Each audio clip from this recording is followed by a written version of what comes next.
Medicines మీద, children మీద, లా మీద ఇవన్నీ కూడా చేయటం జరిగింది. మీరు ఇన్ని డిగ్రీలు ఇన్ని సర్టిఫికెట్లు తీసుకున్నారు కదండి. ఎడ్యుకేషన్ అనేది ఒక రాజకీయ నాయకులుగా మీ పరిణితి చెందడం, పరిణితికి ఏ విధంగా హెల్ప్ అయిందంటారు? తప్పకుండా మాకే కాదు, సమాజానికి ఎడ్యుకేషన్, సమాజంలో ఉండే రుగ్మతలను, అసమానతను తొలగించేది ఒక విద్య మాత్రమే. అందుకే జగన్మోహన్ రెడ్డి గారు అంటే మాకు ఇష్టం. ఈ రోజు పేదవాడికి ఏదో పథకాలు, మధ్యాహ్నం భోజనం కేవలం పెట్టడం మాత్రమే కాదు, పేదవాడు అందరికీ కూడా విద్య నేర్చుకోవాలి, పేదవాడు కూడా అమెరికాలో వెళ్ళి చదువుకోవాలి, మంచి యాక్సెంట్ ఉండాలి, ట్యాబులు కూడా చదవాలి అని చిన్నప్పటి నుంచి ఇంగ్లీష్ మీడియం కూడా చదువుకోవాలి. అందరూ ఈ రోజు అసమానతలు ఎక్కడ పోయినాయండి? ఈ రోజు గతంలో అయితే అసమానతలు ఎక్కడ పడతాయండి? ఇప్పుడు అందరూ సాఫ్ట్వేర్ ఇంజనీర్లు అయిన తర్వాత ఎక్కడ కనబడుతుంది? కులం మతం అని లేకుండా అందరూ కలిసి ఈ సమాజంలో అందరూ కలుసుకునే అవకాశం వచ్చింది అంటే విద్య వల్ల. మొన్నటి వరకు టీడీపీ, బీజేపీ, జనసేన కలవని అనుకున్నారు. ఆ విధంగా అంటే వైఎస్ఆర్ పార్టీ నుంచి కూడా వాళ్ళ కలవకుండా ఉంటే బాగుందని చెప్పి వాళ్ళు అనుకుంటున్నారు, అధినాయకులు అనుకుంటున్నారు అన్నట్టు రకరకాల వార్తలు అయితే వచ్చాయి. ఇప్పుడు వాళ్ళ ముగ్గురు కలిశారు. సో ఈ కలయికని ఏ విధంగా చూడాలంటారు? అంటే ఇది పొలిటికల్గా జగన్మోహన్ రెడ్డి గారికి వెనక్కి పెట్టాలనే ఆలోచన. జగన్మోహన్ రెడ్డి గారిని ఎదుర్కోవడానికి అందరూ ఒకటైతే తప్ప సాధ్యం కాదని వాళ్ళ ప్రయత్నం. ఎందుకంటే 3 పార్టీలు గతంలో కూడా కలిసి అప్పుడు సాధించగలిగామని. అయితే అప్పుడుకి ఇప్పటికి చాలా తేడా ఉంది. ప్రజలతో చాలా సత్సంబంధాలు మా అందరికీ ఉన్నాయి. అంతేకాకుండా జగన్మోహన్ రెడ్డి గారు 1924 ఒక పరిపాలనని బెస్ట్ పరిపాలన చేసి చూపగలిగారు. కాబట్టి ఇప్పుడు 3 పార్టీలు కలిసినా, ఎన్ని పార్టీలు కలిసినా ప్రజా మద్దతు మాత్రం ప్రజల మనసుల్లో, జనం మనసులో ఉన్నది జగన్ గారే. తప్పకుండా విజయం సాధించే కదా. ఎవరు ఎన్ని ఎత్తులు వేసినా కూడా, ఎవరు ఎన్ని ప్రయత్నాలు చేసినా కూడా రేపు రాబోయేది వైఎస్ఆర్సీపీ పార్టీ అధికారంలోకే వస్తుంది. జగన్ గారే ముఖ్యమంత్రి అవుతారు. మేడం, ఇప్పుడు అంటే 5 ఏళ్ళ పరిపాలన తర్వాత ఏ ప్రభుత్వం మీదైనా జనరల్ గా ఒక వ్యతిరేకత అనేది వస్తుంది. అంటే మీ మీద బయట వినిపిస్తుంది ఏంటంటే, అంటే ప్రతిపక్షాల నుంచి వ్యతిరేకత చాలా ఎక్కువగా ఉంది, ఆ వ్యతిరేకత మమ్మల్ని గెలిపిస్తుంది అన్నట్టు. వ్యతిరేకత ఎక్కువగా ఉంటే ఏ పార్టీ కూడా సీట్లు పంచుకోరు. వ్యతిరేకత ఎక్కువగా ఉంటే regional party, strong regional party, అలాగే నేషనల్ పార్టీ, ఇన్ని పార్టీలు కలిసి ఇప్పుడు ఏంటి, జగన్ను ఓడించడం లక్ష్యం అని ప్రతిపక్షాలు అంటున్నాయి, కానీ జగన్ను గెలిపించడం లక్ష్యం అని ప్రజలు అంటున్నారు. అంటే నిజంగా మీరు ఒక్కటి వాళ్ళ గుండెల మీద చేసుకోవాలండి. మీరంతా కూడా పరిశీలించండి. వ్యతిరేకత ఉంటే తెలుగుదేశం సీట్లు పంచుకుంటుందా? వ్యతిరేకత ఉంటే జనసేన సీట్లు పంచుకుంటుందా? వ్యతిరేకత ఉంటే బీజేపీ సీట్లు పంచుకుంటుందా? ముగ్గురు ఎందుకు కలవాలనుకుంటారు? ఎందుకు ఒకటి గట్టిగా పట్టుకుని నడవాలనుకుంటారు? అంటే జగన్ గారి మీద జనంలో వ్యతిరేకత లేదు, జగన్ గారి మీద జనంలో పాజిటివే ఉంది. రేపు రాబోయే ప్రభుత్వం కూడా జనం మద్దతుతో వైసీపీ ప్రభుత్వమే. మీరు సిద్ధం అంటున్నారు, వాళ్ళు యుద్ధం అంటున్నారండి. సిద్ధం గెలుస్తుంది, యుద్ధం గెలుస్తుంది? సిద్ధమే గెలుస్తుంది. ఎందుకంటే వాళ్ళ ప్రజాగలం ఏదైతే మొన్న ముగ్గురు కలిసి, అంటే మోడీ గారు, చంద్రబాబు గారు, పవన్ కళ్యాణ్ గారు 2014లో కనిపించారు ఒకే స్టేజ్ మీద, మళ్ళీ 2024 10 ఏళ్ళ తర్వాత కనిపించారు. సో విపరీతమైన క్రౌడ్ పుల్లింగ్ జరిగింది, జనాలు స్వచ్ఛందంగా వచ్చారని చెప్తూ ఉన్నారు వాళ్ళు. సో సభను కూడా చూశారు, సభ మీద వచ్చిన కామెంట్స్ చూశారు, సభ ఎలా జరిగిందో చూశారు. మేమేం చెప్పక్కర్లేదు. మా సిద్ధం సభలు ఎలా జరిగాయి, ఆ యుద్ధం సభ ఎలా జరిగిందో ప్రజలే చెప్తున్నారు. కాబట్టి ఎప్పుడు సిద్ధమే గెలుస్తుంది. సిద్ధం యొక్క విజయమే తథ్యం అవుతుంది. వైఎస్ జగన్మోహన్ రెడ్డి గారే రేపు 24లో సీఎం కాబోతుంది. వై నాట్ 175 అన్నారు మేడం. సో మీరు ఆ మధ్య సభలు పెట్టినప్పుడు, అంటే ఇది ఒకటి చెప్పండి మేడం. అంటే యాక్చువల్గా గ్రీన్ మ్యాట్లో ఎక్కడ సభలు చేయలేదు, ఇది మొట్టమొదటిసారిగా జగన్మోహన్ రెడ్డి గారి సంప్రదాయం మొదలు పెట్టారని చెప్పి ప్రతిపక్షాలు రకరకాలుగా విమర్శలు అయితే చేశాయి. సో వాళ్ళు అన్నది కూడా ఏంటంటే, అక్కడ వచ్చిన జనాలందరూ మార్ఫింగ్ అంటే గ్రాఫిక్స్ లో వాటిలో క్రియేట్ చేశారు ఇట్లాగని అన్నారు. సో దీన్ని ఎలా చూడాలంటారు? అలాంటిది ఏదైనా ఉందా అండి? అది సాధ్యమా? ఇంకేం చెప్తారు? వాళ్ళు ఫ్రస్ట్రేషన్ లో ఏం మాట్లాడుతున్నారో తెలియట్లేదు. జనాల్లో గ్రాఫిక్లు, లైవ్ సభలు అలా గ్రాఫిక్లో చేయడానికి సాధ్యమా? సాధ్యం అవుతుందా? అట్లాగా అదంతా ఒట్టి ఫాల్స్. వాళ్ళు ఏమీ చేయలేక మా మీద పెట్టే రకరకాల ప్రజల మనసుల్లో అపోహలు సృష్టించాలని, ఇంకా ఏదో చూపించాలని అనుకుంటున్నారు. సిద్ధం సభల యొక్క విషయం అందరూ చూశారు. అది తట్టుకోలేక మళ్ళీ అన్ని పార్టీలు కలుస్తున్నాయి. ఎన్ని పార్టీలు కలిసినా, ఎవరు కలిసినా జగన్ గారికి వచ్చే విజయాన్ని ఎవ్వరూ ఆపలేరు. జనమే జగన్ గారికి ఓటేయాలనుకుంటున్నారు. చంద్రబాబు గారు అప్పట్లోని మోదీ గారిని రకరకాలుగా విమర్శించారు. ఇప్పుడు ఏంచి విశ్వగురు అంటున్నారు. దాన్ని ఏ విధంగా చూస్తారు? అది వాళ్ళ ఇష్టం. అది వాళ్ళ ఇష్టం. అది వాళ్ళ కోసం వాళ్ళే విమర్శించారు, వాళ్ళే నెగిటివ్గా చెప్పారు, వాళ్ళే చాలా రాంగ్గా చెప్పారు. ఒక లీడర్ గురించి ఈయన ఎలా మాట్లాడారు, ఒక రీజన్ గురించి ఆ పార్టీ ఎలా మాట్లాడింది. నేను ఎప్పుడు నెగిటివ్ మాట్లాడను, నేను ఎప్పుడు ఇండివిజువల్గా మాట్లాడను, కాబట్టి నేను ఇంతవరకే మాట్లాడగలను. ఒకళ్ళ యొక్క స్టేట్మెంట్ ఒకరికి ఒకసారి మీరే రివ్యూ చేయండి. ఈ మధ్యన రాజధాని చంద్రబాబు వచ్చేస్తున్నాడు అని భూమి అమ్ముకున్న వాళ్ళు అమ్ముకున్నారు అక్కడ. ఇప్పుడు తెలిసిపోతుంది అందరికి. సిద్ధం సభలు చూసిన తర్వాత అది అనవసరంగా కొన్నాం భూమి అనేది బాధపడుతున్నారు. Okay, out of the box in generic final question sir, ఇది అడిగి క్లోజ్ చేస్తా ఇంటర్వ్యూ. మీ టైం ఎక్కువ తీసుకుంటున్నాను అనుకోవద్దు. జగన్మోహన్ రెడ్డి గారు ఒక మాస్ లీడర్, రెక్కడ్ పొలిటీషియన్, ప్రజల్లో ఎప్పుడు కూడా జస్ట్ అట్లా ఒక వికలాంగుని కలిస్తే ఒక 1000 వాల్స్ ఆఫ్ వెలుగు ఆయన ఫేస్ లో. అలాంటి ఒక పొలిటీషియన్ ఈ మధ్య, అంటే మీలాంటి మినిస్టర్స్, సీనియర్ లీడర్స్ అంతా గంటలు స్పీచెస్ ఇస్తూ ఉంటారు without paper, anything you can talk on stages. But Jaganmohan Reddy గారి పైన ఒక విమర్శ ఉంది, పేపర్ చూడకుండా స్పీచ్ ఇవ్వలేడు అని. ఎందుకు ఇవ్వలేడు అది పొరపాటు. కాకపోతే he wants to cover entire points, అందువల్ల చిన్న నోట్ ఉంటుంది అంతే. అదేమో చూచి అవటం కాదు కదా. He wants to cover entire points. ఆయన సంక్షిప్తంగా చెప్పడు, పరిపూర్ణంగా చెప్పేదాకా తృప్తిగా ఉన్నది ఆయనకి. అంతకుముందు అసలు పట్టుకోకుండా చెప్పిన వ్యక్తి ఇప్పుడు ఎందుకు పూర్తిగా addicted towards paper speeches? Every work ప్రజలకు అర్థం కావాలి. మిస్ అవుతామేమోనని నేను ఎప్పుడు పేపర్ తీసి చెప్పను, చాలా పాయింట్స్ మిస్ అవుతాను. ఆయన మిస్ అవడానికి ఇష్టం ఉండదు. అసెంబ్లీలో మిస్ అయితే కూడా పిలిపించి మళ్ళీ ఈ పాయింట్ ఎందుకు చెప్పలేదని అడుగుతాడు. అసెంబ్లీలో మేము మాట్లాడేటప్పుడు మీరు మా పేపర్స్ ఉంటాయి చూసారుగా, మీరు పేపర్ లేకుండా చెప్పలేదు, ఏదో స్పాంటేనియస్ గా చెప్పే మాటలు. హీ థరోలీ ప్రిపేర్డ్, ఒక్క పాయింట్ కూడా మిస్ కాకూడదు అనేటువంటి ఉద్దేశంతో పాయింట్స్ రాసుకుని చెప్తారు. అది కూడా ఆసుగా చెప్పినట్టుగానే చెప్తారు. చదవడుగా చదవకూడదు చెప్తారు. తప్పు అనుకోవడం, పాయింట్స్ మాట్లాడుకోవటం చూసుకోవటం అంటే సహజమైనటువంటి అంశం. రైట్. రాజశేఖర్ రెడ్డి గారికి జగన్మోహన్ రెడ్డి గారికి ఉన్న వ్యత్యాసం కావచ్చు, సిమిలారిటీస్ కావచ్చు, మీరిద్దరితో పనిచేసిన వ్యక్తిగా ఏం చెప్పగలుగుతారు? రాజశేఖర్ రెడ్డి గారి కన్నా 1000 రాజశేఖర్ రెడ్డిల పెట్టు జగన్మోహన్ రెడ్డి గారు. కారణం ఏంటంటే రాజశేఖర్ రెడ్డి ఒక జాతీయ పార్టీలో పెరిగాడు, జగన్మోహన్ రెడ్డి గారు ఒక ఇండివిజువల్ గా ఆయనే పార్టీ పెట్టుకుని పైకి ఎదిగాడు. అతి చిన్న వయసులోనే ముఖ్యమంత్రి అయ్యాడు. రాజశేఖర్ రెడ్డి గారు కొట్లాడి పార్టీలో అసమ్మతితో కొట్లాడి, ఎదురు పార్టీలతో కొట్లాడి, కిందబడి మీదబడి ఎప్పటికో అయ్యాడు.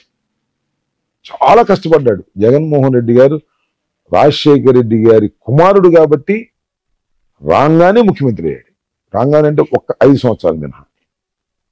సో చాలా ఎర్లీ ఏజ్ లో అయ్యాడు. ఇంకెన్ని సంవత్సరాలు పరిపాలన చేయబోతున్నాడు ఆయన?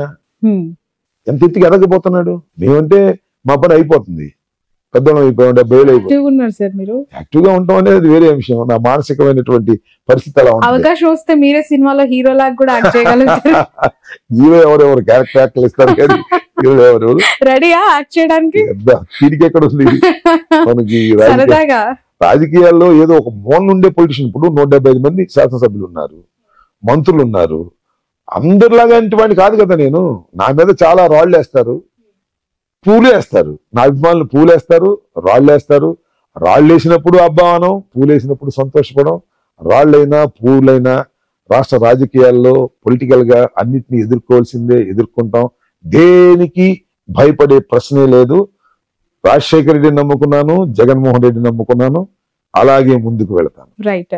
Thank you so much sir. Wish you all the best, wish you all the success. Ambati Rambabu గారు, మీ వాల్యుబుల్ టైం ని మాకు ఇచ్చినందుకు. 2024 శాసనసభ ఎన్నికల్లో సత్తెనపల్లి నుంచి అంబటి రాంబాబు అనే మాట కోసం మీ నియోజకవర్గ ప్రజలు మేబీ ఎదురు చూస్తారనుకుంటా, మీ అభిమానులు ఎస్పెషల్లీ. మరొకసారి మీరు గెలుస్తారని మనస్ఫూర్తిగా ఆశిస్తూ మీరు ఎంచుకున్న మార్గంలో ముందుకు ప్రయాణిస్తారు. Thank you. ఇది అంబటి రాంబాబు గారితో స్పెషల్ ఇంటర్వ్యూ. 2024 ఎన్నికల్లో కన్నా లక్ష్మీనారాయణకి అవకాశమే లేదు. తిరిగి మరొకసారి నేను ఇక్కడ ఎమ్మెల్యేగా పోటీ చేస్తాను, గెలుస్తాను, గెలిచి తీరుతాను. నా ధైర్యం, నా నమ్మకం జగన్మోహన్ రెడ్డి అని చెప్పి ఆయన చెప్తూ ఉన్నారు. That's all for now. Jagan గారి కోసం ఒక మాటలో చెప్పాలంటే ఏం చెప్తారు మీరు? Sincere leader sir. చంద్రబాబు గారి కోసం వన్ లైనర్ లోనే ఏమని చెప్తారు? చెప్పాలి, చీటర్. పవన్ కళ్యాణ్ గారు ప్యాకేజ్. లోకేష్ గారు అప్పు. 2024లో మళ్ళీ అధ్యక్ష అనబోతున్నారు మీరు. కాన్ఫిడెన్స్? 100%. ఒకవేళ మళ్ళీ ఒకవేళ మీరు ఎమ్మెల్యే అయితే మినిస్టర్ అయ్యే అవకాశం ఉందని అనుకుంటున్నారా? నేను ఎక్స్పెక్ట్ చేయను. ఎందుకు సార్? అంటే ఇంకా మినిస్టర్ అయితే ఇంకా ఎక్కువ పనులు చేయొచ్చు కదా. మా నాయకుడు చాలా పరిణితి ఉన్న వ్యక్తి జగన్మోహన్ రెడ్డి గారు. ఎవరిని ఎప్పుడు ఎక్కడ ఎలా వాడుకోవాలి, ఎలా పెట్టుకోవాలి అన్నది ఆయనకి తెలిసినట్టు నాకున్న అవగాహన ఆయన తెలిసినప్పుడు అందరినీ బ్రహ్మాండంగా చూసుకుంటాడు. ఆయన సామాజిక పరంగా అందరినీ చూసుకుంటాడు. లీడర్షిప్ క్వాలిటీస్ ఉన్న ఒక రకంగా చూసుకుంటాడు. అన్ని రకాలుగా తెలిసిన వ్యక్తి జగన్మోహన్ రెడ్డి. అటువంటి నాయకుడి దగ్గరికి వెళ్ళి నాకు మంత్రి పదవి కావాలని అడిగి నాకు నేను తగ్గడం నాకు ఇస్తుంది. ఆయనకు చంద్రశేఖర్ రెడ్డి వలన రాష్ట్రానికి ఉపయోగం ఉంది, బాగుంటుంది, వీడికి ఒక పదవి ఇవ్వాలని జగన్ గారు అనుకుంటే ఆయన ఏ పని చెప్పినా చేయనండి. ఆయన మంత్రి పదవి ఇవ్వకపోయినా నేను హ్యాపీగానే ఉంటాను, ఇచ్చినా హ్యాపీగా ఉంటాను. అయినా నేనైతే అడగను. అది ఆయన ఇష్టం. ఆయన అన్ని తెలిసి అడిగినంత మాత్రాన్ని ఇచ్చేస్తాడని కానీ అడగనంత మాత్రాన ఆయన ఇవ్వడానికి ఏమీ లేదు. ఆయనకి ఎవరిని ఎలా చేయాలో రాష్ట్ర వ్యాప్తంగా అనుకున్నంత అవగాహన ఎవరికి ఉంటుంది, ఏ లీడర్ని ఎలాగా పెట్టాలని ఆయన బాగా తెలుసు. సార్ ఇప్పుడు కాపు నాయకులకి సంబంధించి అంటే కాపుల మీద మీకు బాగా సాన్నిహిత్యం ఉంది, ఆ వర్గాలతో బాగా ఇది ఉంది. అంటే మీరు మీ గెలుపులోనే వాళ్ళు ఎక్కువ ప్రముఖ పాత్ర అని కూడా చెప్తూ ఉంటారు అన్ని వర్గాలతో పాటు. ఇప్పుడు పవన్ కళ్యాణ్ గారు కాపు నాయకుడిగా ఎమర్జ్ అయ్యే అవకాశం ఉందా? ముద్రగడ గారు నిజమైన కాపు నాయకుడా? అంటే ఎవరిని వీళ్ళిద్దరు బేరేజ్ వేయాల్సి వస్తే ఎవరు నిజమైన కాపు నాయకుడు? నా పర్సనల్ ఒపీనియన్ అయితే ముద్రబాబు 100%. ఇప్పుడు పవన్ కళ్యాణ్ గారు ఎక్కడ పోటీ చేసినా కూడా ముద్రగడ గారు వెళ్ళి అక్కడ నేను ఆయనకి వ్యతిరేకంగా ప్రచారం చేస్తానని చెప్తూ ఉన్నారు. దాన్ని ఎలా చూడాలంటారు? అన్నారండి ఆయన ఆ మధ్య అన్నారు సార్. అంటే ఆ మధ్య పిఠాపురంలో కూడా పోటీ ఆయన ఒక మాట కూడా అన్నారు. పిఠాపురంలో పవన్ కళ్యాణ్ గారు పోటీ చేస్తే నేను పోటీ చేస్తానని కూడా అన్నారు. అన్ఫార్చునేట్లీ అది కుదరలేదు. కానీ ఒకటి ఒక సెక్షన్ ఆఫ్ పీపుల్లో, ఒక సెక్షన్ ఆఫ్ కాపుల్లో ముద్రగడ పద్మనాభం గారంటే ఇష్టం పబ్లిక్ ఉన్నారు.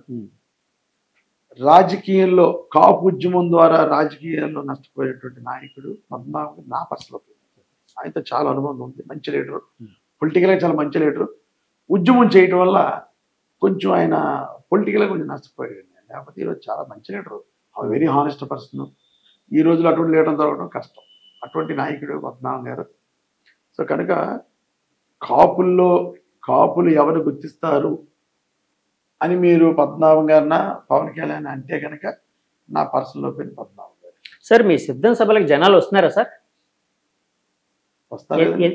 ఎందుకంటే ప్రతిపక్షాలు అయితే సిద్ధం సభలకు జనాలు అసలు లేరు అని చెప్తున్నాయి. సిద్ధం సభ మా తాడేపల్లి 4 సార్లు అయ్యాయి. నాకు తాడేపల్లి కూడా నాకు 43 బస్సులు ఇచ్చారు. 43 బస్సులు ఎక్కించాలి, అంతకన్నా ఎక్కువ లేవన్నారు.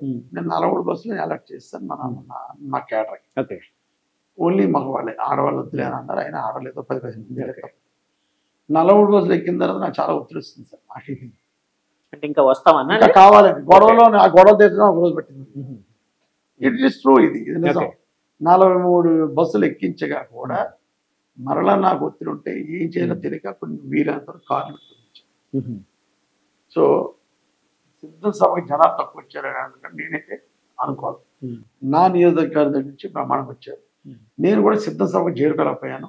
నేను ఇక్కడ అందరూ పంపించుకొని సిద్ధం సభకు చేరుకోలేకపోయాను. అంటే ట్రాఫిక్ లో అంటే మాకు తీసుకెళ్లే కేటర్కి దారిలో భోజనాలు పెట్టించడం, ఇవన్నీ ఏర్పాట్లు చూసుకోవాలి. నేను సభ వెళ్ళినంత మాత్రం వెళ్ళినా ఎలా కూడా సభ జరుగుతుంది. తీసుకెళ్ళిన అందరి కార్యకర్తలు లీడర్లు అందరి దగ్గర తీసుకురాకపోతే అలాగే లోటుపాటు జరిగినటువంటి దారిలో భోజనాలు తిని అందరం కలిసి భోజనం చేసాం. సిద్ధ సభకి వెళ్ళారు. మళ్ళీ వెళ్ళేదో మీటింగ్ అయిపోతే మళ్ళీ రిటర్న్ వచ్చేసాం. మళ్ళీ రిటర్న్లో మళ్ళీ భోజనం చేసాం దారిలో. సో అన్ని రకాలైన ఏర్పాట్లో నేను ఉంటుంది జరిగింది. సార్ మీ జగన్మోహన్ రెడ్డి గారు కానీ వైసీపీ ప్రభుత్వం కానీ ప్రశ్నించే గొంతుకులను భయపెడుతూ ఉందని చెప్పి ఒక మాట అయితే వినిపిస్తూ ఉంటుంది ఎక్కువగా, అంటే ప్రతిపక్షాల నుంచి. ఒక క్వశ్చన్ చెప్తా సార్ ఖచ్చితంగా. జగన్మోహన్ రెడ్డి గారు మనస్తత్వం ఒకటి చెప్తారు. ప్రశ్నించే గొంతుని ఏ రోజు ఆయన అడ్డుకోడు. ఓకే, ఏ రోజు అడ్డుకోడు. లేనిపోయిన ఆరోపణలు ప్రశ్నించారు అనుకోండి, ఒప్పుకోడే. నిజంగా అక్కడ తప్పు ఉంది, ప్రశ్నించండి, హిల్ టేక్ ఇట్. సో అదే మెంటాలిటీ మీకు కూడా ఉందంటారా? అదే అన్నారు కదా, రాజశేఖర్ గారిని జగన్ చూసి పెరిగినోండి. నిజంగా ఎలిగేషన్ ఉంటే ఎస్ ఆధారాలతో చూపి ఎలిగేషన్. ఆధారాలు లేకుండా ఏదో నోరు ఉంది ఏదో వాగేస్తే నేను తీసుకుని అంతకన్నా ఎక్కువ మానేస్తాను. అంతకన్నా ఎక్కువ మాట్లాడి నోరు నాకుంది. తూర్పుగోదావరి ఉండి కాకినాడ జిల్లా వాళ్ళు మేము మాట్లాడలేదు. మాదంతా చాలా సూటుపోటుగా ఉంటాయి మా ఇన్ని. Okay sir. సో పిఠాపురంలో కానీ అంటే కాకినాడలో కానీ పవన్ కళ్యాణ్ గారు పోటీ చేస్తే, అంటే పిఠాపురంలో ఆల్రెడీ పోటీ చేస్తున్నారన్నారు, కాకినాడ ఎంపీ కూడా అన్నారు. సో ఎలా ఉండబోతుంది రాజకీయం ఇక్కడ? అంటే ఒకవేళ ఆయన పోటీ చేస్తే బాగా రసవత్రంగా ఉంటది, పోటాపోటీగా ఉంటది కదా సార్? పోటాపోటీగా ఉండదా? ఏముండదు. అదే పవన్ కళ్యాణ్ కూడా ఉండేది ఆ ఫ్యాన్స్ ఎవరైతే పవన్ కళ్యాణ్ క్రేజ్ ఉంటుందో వాళ్ళ తప్ప రియల్ పాలిటిక్స్ ఆలోచించేవాళ్ళు కానీ పాలిటిక్స్ అవగాహన ఉన్న వాళ్ళు కానీ పవన్ కళ్యాణ్ యాక్సెప్ట్ చేయరు సార్. సార్ ఇప్పుడు నెక్స్ట్ ఎలక్షన్లోను 2024లో మీరు వస్తారని చెప్తూ ఉన్నారు. ఎన్ని సీట్లు వచ్చే అవకాశం ఉందని మీరు అనుకుంటున్నారు? అంత చెప్పేది మేమైతే 175 కొట్టాల ప్రయత్నం చేస్తాను. మా కాకినాడ పార్లమెంట్ 7 కొట్టాల ప్రయత్నం చేస్తాను, అందులో డౌట్. నేను 175 గురించి అంటే కాకినాడ పార్లమెంట్ దాంట్లోనే అంటే 7 నియోజకవర్గాలు అన్నారు కదా, 7 నియోజకవర్గాలు మేము గెలవడానికి ప్రయత్నం. సో పిఠాపురం కూడా మీ దాంట్లోకి వస్తుంది సార్? 100% వస్తుందండి. అంటే ఫస్ట్ ఓడించే అక్కడే క్యాండిడేట్ అనగానే ఇప్పుడు 7 నియోజకవర్గాలను పవన్ కళ్యాణ్ కూడా పార్టీ ప్రెసిడెంట్ కాబట్టి పార్టీ ప్రెసిడెంట్ నిలబడి చోట గ్యారంటీగా ఎక్కువ కాన్సన్ట్రేషన్ ఉంటుంది కాబట్టి ఒకవేళ దేవుడి దయ వల్ల నా మీద వస్తే గొడవ లేదు.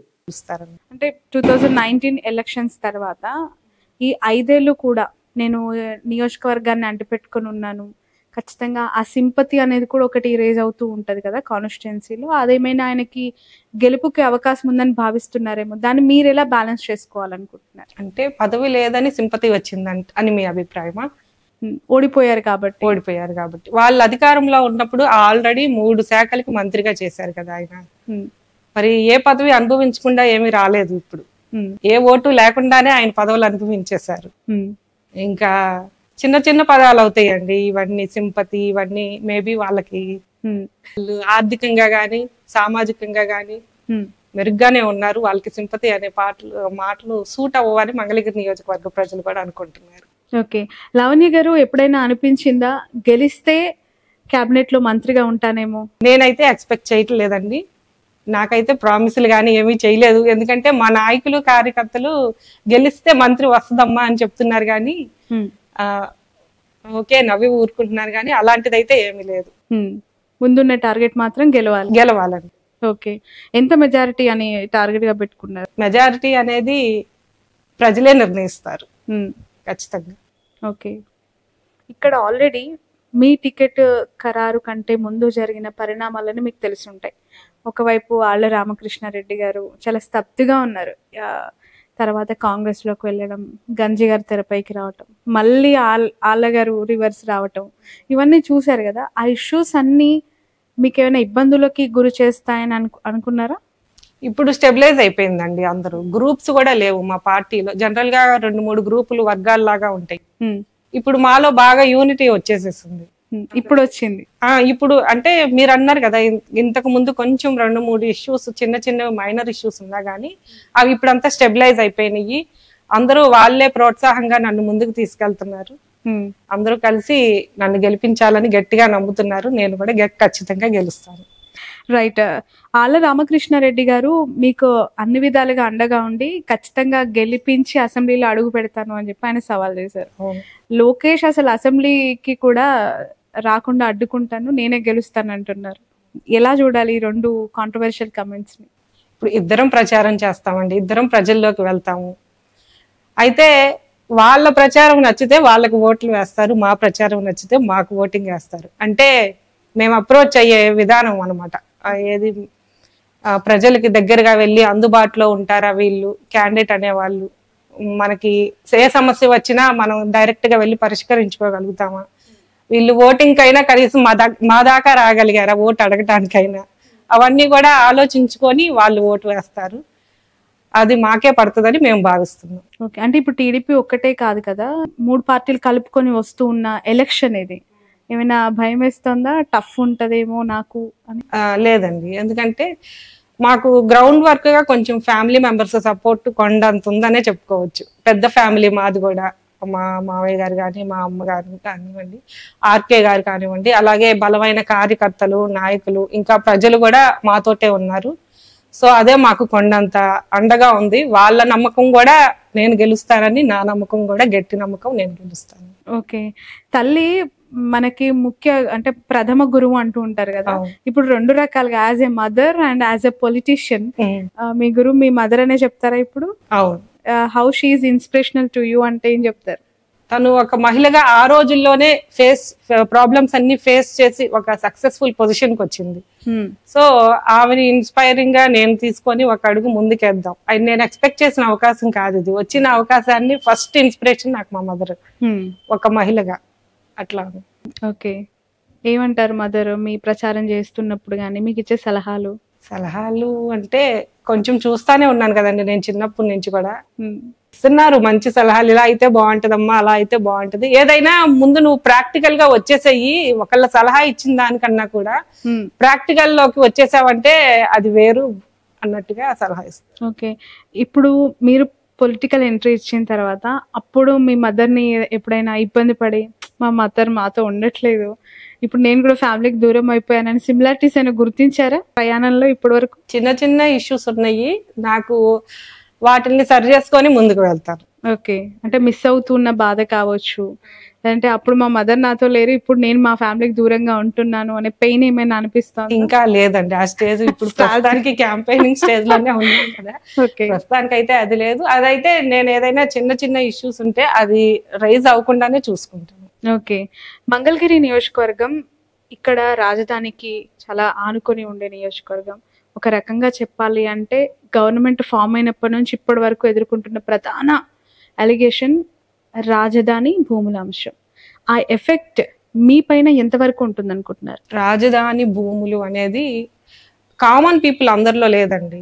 సంక్షేమ పథకాలు జగన్ గారు అనేకం ప్రవేశపెట్టారు, రైట్? గవర్నమెంట్ వచ్చిన తర్వాత మీరు ప్రచారంకి వెళ్ళిన తర్వాత మాట ఇచ్చాడు నిలబెట్టుకున్నాడు అని నినాదంతో వెళ్తున్నారు కదా, ఇంకా ఎలాంటి ఇబ్బందులు ప్రజల నుంచి మీకు వస్తున్నాయి? ఏ సంక్షేమ పథకంలో ఇబ్బందులు ఉన్నాయి అని చెప్పి మీరు గమనించారు, గుర్తించారు? సంక్షేమ పథకాలు అందవలసిన వాళ్ళందరికీ అందుతున్నాయండి. ఓకే, ప్రాబ్లమ్స్ అయితే ఏమి చెప్పలేదు ఎవరు. ఏదైనా చిన్న చిన్న ప్రాబ్లమ్స్ నా దగ్గరికి వస్తే దాన్ని ఖచ్చితంగా పరిష్కరిస్తాను. Okay, right. కొత్త మేనిఫెస్టో గురించి ఏమి ఇంప్లిమెంట్ చేయబోతున్నారు ఏంటి అని ఏమైనా ప్రజల నుంచి క్వశ్చన్స్ వస్తున్నాయా మీకు? మేనిఫెస్టో వస్తుంది, త్వరలోనే వస్తుంది. వచ్చిన తర్వాత మాది మాటల ప్రభుత్వం కాదు, చేతల ప్రభుత్వము. గతంలో కూడా మేము మేనిఫెస్టోని అన్ని అమలు చేసిన పార్టీ ఏదైనా ఉందంటే దేశంలో మన వైసీపీ పార్టీయే ఫస్ట్ ప్లేస్ లో ఉందని చెప్పుకోవచ్చు. ఈసారి కూడా మేనిఫెస్టో చెయ్యగలిగిన మేనిఫెస్టోనే అనౌన్స్ చేస్తాము, చేసింది చెప్తాము అని చెప్తున్నాం మేము కూడా అందరికి. ఓకే, గత ఎన్నికల్లో గెలిచిన తర్వాత మంగళగిరి నియోజకవర్గానికి వైసీపీ ఏం చేసింది అని ప్రశ్నించే వాళ్ళకి ఇప్పుడు నెక్స్ట్ ఎమ్మెల్యే, కాబోయే ఎమ్మెల్యేగా మీరిచ్చే ఆన్సర్ ఏంటి? గత ప్రభుత్వంలో ఫస్ట్ 2 years కరోనా తోటి కొంచెం ఇబ్బందులు పడిందండి గవర్నమెంట్. తర్వాత 3 years అభివృద్ధి కార్యక్రమాలు బాగా జరిగినాయి. ఇంకా బాగా డెవలప్మెంట్ చేయడానికి నేను కూడా ప్రయత్నం చేస్తాను. అంటే ప్రతి నియోజకవర్గంలో ప్రత్యర్థులు ఎమ్మెల్యేలు ఒకసారి లేదంటే కొత్తగా వచ్చే వాళ్ళు కమ్యూనిటీ బేసెస్ తీసుకొని టికెట్ దక్కించుకునే వాళ్ళు ఉంటారు, కానీ మీ ప్రత్యర్థి చాలా కాంట్రవర్షియల్ అండ్ ఐబాల్ అటెన్షన్ ఉన్న టీడీపీ అధినేత చంద్రబాబు నాయుడు గారి కుమారుడు లోకేష్ గారు చాలా బలమైన ప్రత్యర్థి, నా పోటీ ఎంత ఇబ్బందిగా ఉంటుందేమో అనే అభిప్రాయం కానీ భయం కానీ వేస్తోందా మీరు ఫీల్డ్కి వెళ్ళినప్పుడు? సామాజికంగా మేము వెనకబడ్డ వాళ్ళవై ఉండొచ్చు, పేద సామాజిక వర్గానికి చెందిన వాళ్ళవై ఉండొచ్చు, కానీ మా వెనక ప్రజల అండ బాగా ఉంది. కార్యకర్తలు కానీ నాయకులు కానీ మాకు సపోర్ట్ చేసే వాళ్ళు బాగా ఉన్నారు. మాకు నైతిక విలువలు సమాజంలో ఉంటే బాగుంటది అని మరి జగనన్న కూడా మా వర్గ ప్రజలకి అవకాశాలు ఇస్తా వచ్చారు. మేము ఆయన నమ్మకాన్ని వమ్ము చేయకుండా అందరం కలిసికట్టుగా ఈ సీట్ ని గెలిపించుకుంటాం. రైట్, మీరేమో సామాన్య మధ్యతరగతి అతి సామాన్య కుటుంబం నుంచి అని చెప్పి చెప్తున్నారు, కానీ ఈ నియోజకవర్గం ఎస్టాబ్లిష్ అయింది most powerful and costliest constituency in the AP అని చెప్పి రకరకాల వార్తలు వస్తూ ఉంటాయి. ఎలా అనిపిస్తోంది? అంటే అవకాశం ఇచ్చారండి మా నాయకుడు, గొప్పతనం అది అనమాట. అంటే అంతా అబవ్ కేటగిరీ వాళ్ళకే ఇవ్వాలి అనేది కాకుండా వీళ్ళకి కూడా ఇస్తే వాళ్ళ వర్గంలో ప్రజల సమస్యలు కూడా వాళ్ళు తీర్చుకోగలుగుతారు. ఆల్రెడీ ఇప్పుడు ఇక్కడ ఎస్టాబ్లిష్మెంట్ అయ్యున్న ఇప్పుడు ఆపరేషన్ లేకుండానే మోకాళ్లకు ప్లాస్మా ట్రీట్మెంట్, మీ ఆర్థోపెడిక్ సమస్యలన్నిటికీ రోబోటిక్ టెక్నాలజీ ద్వారా తక్కువ ఖర్చుతో శాశ్వత పరిష్కారం, ఫ్రీ కన్సల్టేషన్, ప్రతి ట్రీట్మెంట్ పై 20% డిస్కౌంట్. ఈ ఆఫర్ కొద్ది రోజులు మాత్రమే, త్వరపడండి. V9 hospitals 9281465842.